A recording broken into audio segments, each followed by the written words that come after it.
Welcome to Dental Business RX. Practice success in 30 minutes or less. Thank you for calling ABC Dental. If you were to do a deep dive to find out more about every MGE client that's really killing it in their practice, one of the first things that you'd notice is that they have an amazing office manager, someone who's an excellent executive and really knows what they're doing. Now, if you're an MGE client, when I say office manager, you know exactly what I'm talking about. You know what they're supposed to do, what you would expect of them, and you know that you're absolutely supposed to have one. It's not optional. If you're not an MGE client, the term office manager in the dental industry can mean any number of things. It's sort of like the term treatment coordinator. Really depends on the office. Might be a senior receptionist, senior front desk person, the bookkeeper. It really depends. So what I want to talk about in this week's episode of Dental Business RX is why you absolutely need an office manager. I want to talk about what the position is, how we define it here at MGE, what qualities this person should have, what it is they're supposed to be doing, as well as the whole doctor office manager dynamic. My name is Jeff Blumberg and I'm your host. And I think the best place to start this episode is with why you need a manager. So why do you need an office manager? Well, let's look at how a dental practice, a private dental practice is constructed from a business perspective. You have the one person you can't be without in a dental office is the dentist. So the dentist is normally a trained clinician who opens a business and now they have to run a business, but they also happen to be the primary service provider in that practice because technically you could have a dental practice with no hygienist. I don't recommend it, but it's possible. So the doctor who owns the business is also the primary producer, the primary servicer, the primary maker of the company's product or service in this case. So your time, ideally, as this producer is best spent chairside. That's what you should be doing. So if you are chairside, let's say, 7 clinical hours a day, 4 days a week, or 5 days a week, or however your schedule is structured, while that's happening, who is running the business? You might have some good administrative staff, but you have nobody. If you don't have a manager, no one is managing. And I think part of the reason this is even considered as an acceptable state of operation is there's a bit of a wrong idea of what managing means. Managing is dynamic. It's something that's happening constantly in real time. It's someone making sure that things that are supposed to be getting done are getting done, that objectives are being met, that when things bug up and things aren't working, that they get debugged and fixed. And there's no way you could be the doctor and the manager at the same time. So when you see no office manager, you see one of two scenarios. Either the doctor is hoping that the front desk staff, none of whom has been vested with any power as a manager, is sort of keeping things going, or the doctor is attempting to manage while they're also being a doctor, which just hampers the doctor's ability to produce. And if you think about it, if you're a dentist listening to this, how much are you worth to your business per hour when you're really producing? I mean, it's going to range anywhere from 500 to 1,000 or more per hour, depending on the type of dentistry that you're doing. Well, there's no way it would ever be cost effective for you to be a full-time manager because you're never going to pay an office manager $500 to $1,000 an hour. I mean, you could have a great office manager who's making six figures, but you're still not going to pay him that much. And obviously if they're making that much, the practice should be doing really well. But so that's my point, that you have to have a manager. Otherwise, it's not that just nobody's watching the store. No one's running the store. No one's making sure everything that you wanted to have accomplished is actually getting accomplished. Essentially, what an office manager is, the way we view it, is the office manager is sort of the CEO of the practice, and the doctor is the board of directors. They are managing your office. They're expected to manage, lead, solve problems, hire, train, onboard new staff, and create growth in the business. All right, that's essentially the basic definition in our view of the office manager. Now, what type of person are we looking for as an office manager? Because you could conjure up all kinds of ideas. Here's what I'll tell you. It's not many of the things that people think they'd be looking for. When I first speak to a new client about an office manager, I get qualities that aren't necessarily critical to success as a manager. They have to have a certain amount of dental experience. They need to be mature, whatever that means. I've gone back and forth with that one for years, right? They need to be serious. there's all kinds of ideas of what constitutes the right attitude or qualities for a manager, and many people aren't thinking with, some of the basic, most important ones. So I'm going to give you 10 basic qualities that you want to look for in an office manager, because this person is going to be an executive. So let's look at what they are. Number one, they're solution oriented. If I have somebody who everything I ask them to do becomes a problem, that's probably not an ideal manager candidate. Number two, they're willing to tell other people what to do. Some people have a problem with that. You can't as a manager. Number three, they have to command attention, compliance, and respect. Now, respect is earned. It may take a while for them to get it, but they have to at least have the basic potential to do so. Number four, and this is really one of the most important points, this has to be a productive person. They're capable of working and working very hard and getting a volume of they're very productive. Their productivity is excellent, in other words. It's not just medium or mediocre. They should be able to competently perform any job in the practice in the long term, of course, except clinical. Number five, they have to be able to learn fast.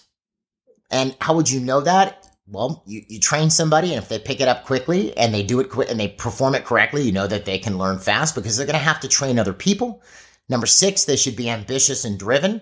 You're hiring this person to grow your business, so you want them to also be ambitious. They want to grow as well. Number seven, they're always looking for ways to improve themselves. Number eight, they aren't afraid of hard work and business growth. If someone's looking for a cushy job where they can just sort of coast, not the ideal manager. Number nine, they're trustworthy. Number 10, and most important, they're responsible. They are responsible. So let's say we're looking at a prospective employee as a manager. This is somebody that, let's say it's your dental assistant or someone at the front or even your hygienist. This is somebody I've given things to do and they just pulled it off and they did it exactly as expected, maybe even faster than was expected. They didn't just pay lip service saying they were going to do something and not pull it off. They actually are super responsible and they get things done. Which brings me back to, who is this manager? Where are you going to find somebody like this? Because some of these qualities are going to develop over time. Well, I'll tell you just from my experience, where most office managers, some of the better office managers in our program have come from, is they're already in your office. I know some of our best managers they were former dental assistants for the doctor. Some were hygienists. Some were, at the front desk, and they sort of graduated. They got promoted and worked their way up. They became the manager. Those are some of the best ones. The other ones, and you sometimes hear you shouldn't work with your spouse. A lot of MGE clients do. We've had a husband or wife come into the practice to run the practice from other industries. We've had clients whose husbands were bankers or on Wall Street and they come in and run the practice, or wives were senior executives in corporate America. Many of you know Jeff Santone, who is our new client executive here at MGE. Well, years back, he helped build, as the manager, his wife's oral surgery practice from 300 and something thousand a year to, over $3 to $4 million a year as the manager. And he came from the Federal Reserve as an economist. So, it doesn't matter, which brings us to the next point. It doesn't matter even whether they have dental experience, because if they're a fast learner, they're going to pick it up very quickly. And, one of the cool things about this too is, again, the whole you shouldn't work with your spouse things. We've disproven that numerous times, and it's kind of cool. You have somebody else building the business with you. But like I said, it doesn't have to be that. It could be somebody who's already there. It could be your chairside assistant. It could be someone who's already up front. If they have the basic, I hate to use the word raw materials because we're talking about a person, but, raw materials, basic qualities, you can train them into somebody who can really pull things off. Which, part of this obviously is executive training. This is why, at MGE, the basic program we do, you may have heard of the Power program. Well, what is that? That's essentially executive training for the office manager and for the doctor. Now, before I get into how the dynamic works, I just want to mention this for a second, because this is just an interesting point. It just struck me. But we've had numerous doctors come to us over the years and say, why do I need to get trained as an executive? I'm going to have an office manager. Why can't you just train them? Well, what do you think the doctor's job is? It's to manage the manager. So if you were not trained as an executive, you're going to have a very hard time bringing an executive up to speed or managing an executive that you train. That's why when we train a manager, we also train, or a doctor, we train the doctor and the manager, at the same time or around the same time. So Let's say you have a smaller office, because again, this concept of office manager, people think, well, I need this big office to have a manager. Well, not true. Let's say you have a smaller office. So you have 4 chairs and it's you and a hygienist and maybe 1 or 2 dental assistants and 2 people up front. And you decide to make one the manager, right? I think that's a great idea. Now, that manager, in addition to being the manager, may also have other jobs. They may be the treatment coordinator as well. They might be scheduling patients, but they're also managing part of the time because their head's above water and able to see what's going on. They're not buried in the back, with wearing a loop, in someone's mouth, right? They're actually, their head's above water and they can see what's going on and they eventually work their way out of it. We've seen numerous managers do that where, they were the manager, scheduler, treatment coordinator, then they turned the scheduler job over as the office grew. Then they were the manager and treatment coordinator. And then when treatment coordinators started to commit more and more of their time, they trained a treatment coordinator and then they were a full-time manager. So office size is immaterial. You want to start with the manager and build from there. That's how you build. Now, managerially, I mentioned you manage the OM. So how does this whole doctor-OM dynamic work? Well, let's have a look at it. What is the doctor's job versus the manager's job? Well, obviously, as the doctor owner, you're overall responsible for the business. So you obviously have to know how to be an executive yourself, but you're managing the manager. So what are some of the things you're going to look for as the doctor? Obviously, you're going to maintain excellent levels of clinical care. You're going to set the goals for the practice, not just the financial goals, but expansion goals, what the mission statement for the business is, what the long-term plan for the business is. The doctor would set office policy or at least approve it. You shouldn't be issuing policy without the doctor approving it at least. They would also oversee and manage office finances. They'd manage the manager, as I mentioned, and they would work with the office manager when needed on hiring specific, especially when you're hiring a provider or an assistant that you're going to be working with, your input would be needed. So that's what the doctor's doing. What is the office manager doing? Well, they're planning for and running the practice, scheduling collections and so on to make sure that you're meeting the doctor's goals. They're ensuring that statistics and revenues are where they need to be. They're hiring, training new staff, firing staff as needed. They're proposing policies, possibly writing them from your approval as needed. And they're keeping in close communication with the doctor to ensure that they're meeting the doc's expectations. Of course, there is a lot more to this, but that's just some of the basics. Of course, you want to maintain excellent customer service. You're making sure the office is running efficiently.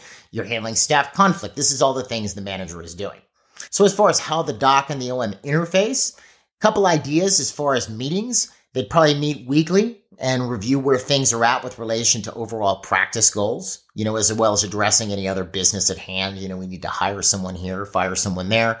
On a daily basis, they might coordinate in the mornings as far as, what the objectives are for that day. They'd see each other at the morning production meeting and touch base throughout the day. There'd also probably be regular, monthly, quarterly, or yearly meetings to go over growth. But essentially, if you step back and you look at the simplicity of it, the office manager is running the business and the doctor is focusing on selling and delivering dentistry. So now let's walk this forward a bit. So let's say you've done this and you've built this big, beautiful practice, which we've seen lots of clients do. And now you want to pick up some additional locations, or you want to back off a bit and maybe, move away from chairside, or you want to cut down your hours. Any combination thereof. You want to open a second location, fine. You want to move away from chairside so you can focus more on treatment planning, so you're not, doing as much of the production anymore, or you've reduced the hours in the practice. The manager still manages. That's what they're doing. And it might even develop where if you end up with locations 2, 3, or 4, you might eventually, because you're going to need other managers for those, you might eventually elevate this person to being the senior manager over the other managers that you have, right?